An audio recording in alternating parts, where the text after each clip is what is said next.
Hey there, welcome to the Reinsurance Podcast, the place where we dive into all things reinsurance, the coolest part of insurance.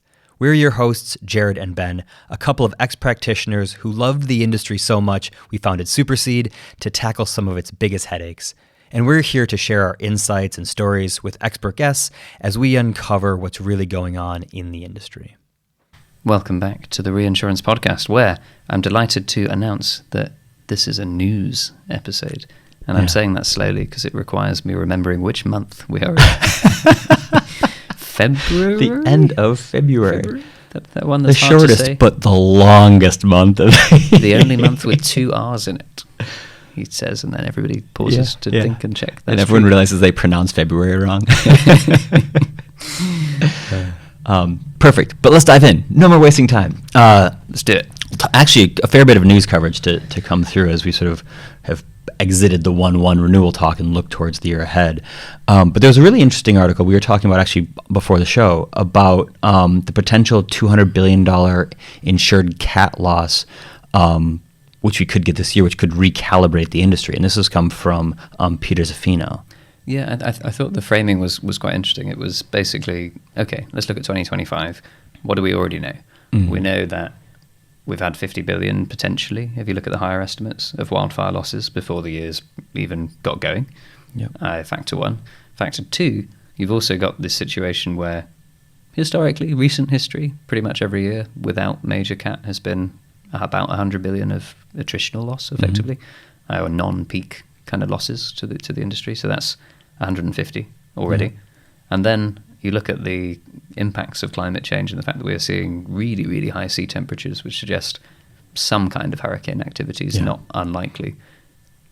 Pretty quickly you end up on 200 billion as like a reasonable expectation for this year. Yeah. And I think Peter Zaffino's article or commentary there was largely around, what does that do to the market and rates and so on as we look forward to the year ahead. Well, and I think it's presenting an interesting lens to look at the rest of the news from. So then you sort of follow that with this discussion from James Vickers talking about the need to keep attachment points high, right? If we're going to try to keep the market from hardening aggressively again in this result, one of the ways that's going to have to happen is by cedents effectively buying reinsurance and managing their attachment points and keeping those a bit higher than they maybe historically have been. Yeah, I think again this is also again, we're hearing brokers speak, but I think it is accurate to say that most reinsurers have been willing to move on rate, but not willing to move on attachment points in general. Whether that continues to be the trend, again, whether discipline is retained as we carry on to the year, looks more likely now that we've had these wildfires and given the article we just discussed. But I certainly, if I was sat there as a reinsurer, I would be clinging on to those attachment points and that reset that we had. If not also my rates, but we'll see. Yeah. Well, and then you have this piece that's come out from Fitch talking about the Bermuda reinsurers.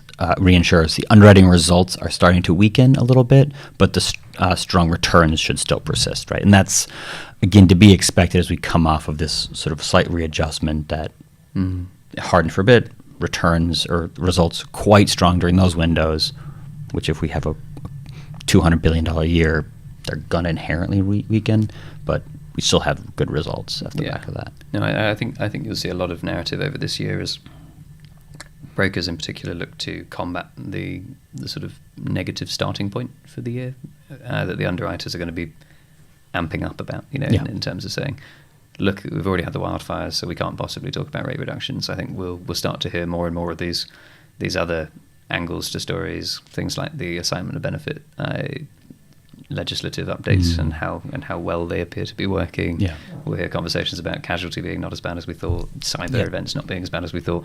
Anything at this point that can reset the narrative to what felt like we'd just got over the peak, and we were going to start coming back down again in a normal soft market cycle. Well, and you're right, because we always look, or we tend to look at the industry from the lens of what the cat industry environment is doing. But you also have a macroeconomic environment by which you operate. And, that's also a concern for people. And uncertainty is extremely high there. But, Munich Re has come out in this month talking about, yes, that's true. There is a lot of economic uncertainty that's happening and adding to the complexity of this industry.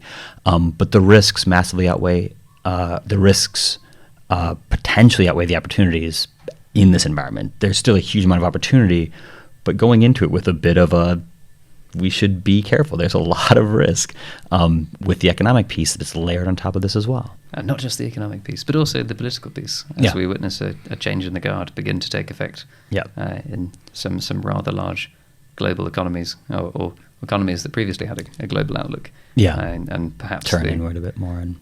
Perhaps the actions that we're seeing happen faster, I think, than most people expected there could drive things in unexpected directions. I mean, one topic I've heard just talking in the market recently that people are questioning is what happens if interest rates start to change again. Is everybody sufficiently reserved or prepared for a scenario where a trade war begins to kick off, or we do start to see inflation rise and therefore interest rates pick up again? How are people's treasuries set up to deal with that? If they've been based on a soft landing of previous times, and also seeing us come down gently back towards a near sort of recent history experience of 0 to low interest rates. It's certainly putting the actuaries to work, right? Because you're right, you're trying to juggle a lot of moving pieces here at once.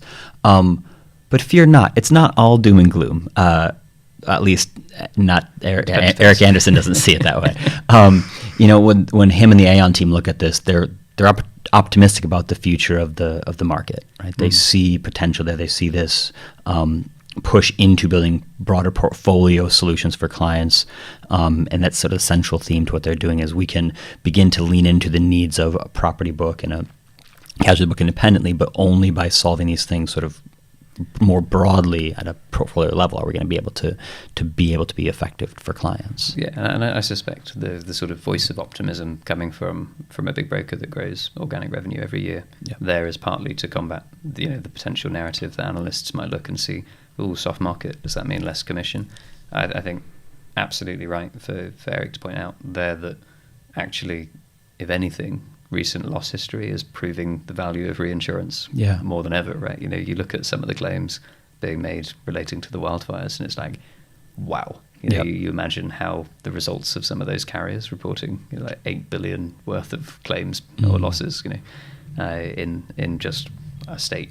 It's astonishing. That's why the reinsurance market is here, and if we prove that value, clients will want more of us. And there's challenges to overcome. Right, but it's funny here. We've got two articles, one from David Howden and one from James Vickers, both friends of the show, but talking about the role collaboration is going to play, both in terms of narrowing the protection gap, which is sort of David Howden's piece, but as well as needing to tackle the rising cat losses. Like, there's this recognition that the way forward in this industry isn't just you do better and off you go. It's this, how do we, between cedents, brokers, and reinsurers, collectively solve the really hard things in our industry? And that's going to be a mantra that I think will persist for the duration of this year and into the future for sure. Certainly you see in general modeling terms, a large part of what changes outcomes versus predictions is whether or not resilience activities like taking place. Like, for example, you look at a flood zone. The model knows it's a flood zone, but the model doesn't always know whether all of the homeowners have had flood protection installed in their doorway to mean that the flood doesn't come into their homes, for example. That simple act, or whether a local authority or whether an insurer is able to help get protection to those homes, can save an absolute fortune. So I think part of the message, in particular, I think I saw David Howden's one, was, could we spend as an industry a few billion to save tens, if not hundreds of billions, on improving resilience as a collaborative act to reduce the strain or the burden borne by the reinsurance world.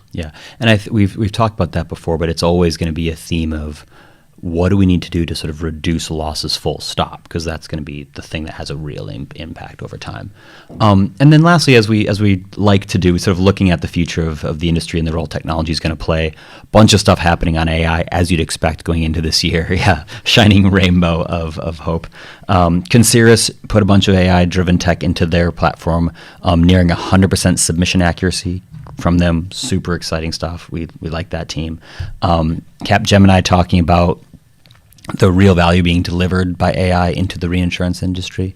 In 2025. in 2025. This is the year they think is going to sort of start to have a meaningful impact. So you're going to see a bit of this shift, people pushing into what the art of the possible could be. And that art of the possible could be AI agents, right? McGill's launching their first. Sort of integration with their Salesforce systems and similar, but really leaning into how do they add more value to clients and how do they leverage AI agents to be effective there. So people exploring, putting their feelers out into what can be done here. So there's some really interesting things that will come with the advent of that as it gains momentum. So I think people don't realize how long we've been using AI, and every time we say Cordy will do this, and Cordy will do that. Cordy's actually an AI agent. He's a ghost. I mean, but Cordy exists in real life. Yeah, but he is very, very good at AI. But there are points when businesses like ours are going, what are the things we can improve upon and put onto AI, stuff that allows us to do more faster, and we certainly have it across both our product and our internal teams as well. So it's certainly starting to have an impact, and we'll see how it evolves in the industry's impact as well. But that's all the news I always pepper you with the stories, Ben. So this is all I've got for you today. Indeed, and we're pleased to do the news in the studio in February. Yeah, but we will admit it's way too cold to do it outside. Yeah, well that's it. But there are yet at least a handful of days until the end of the month. So please don't be too disappointed if something enormous hasn't been covered that happened in the last handful of days in February. February 28th. It's like, you didn't cover the thing that happened at noon today. You're like, we did not. Yeah, we have to take a gamble. Yeah. But, thanks for listening, all the same, and we'll see you in an episode coming to us. A news episode in March. I don't know. Headphone pair on a busy tube great train, or thanks everybody. Thanks for tuning in to the Reinsurance Podcast. If you enjoyed our show, don't forget to subscribe wherever you get your podcasts and leave us a review to let us know how we're doing, preferably 5 stars. For more insights and updates, follow us on LinkedIn and visit our website at supercede.com/podcasts. You'll find the links in the show notes.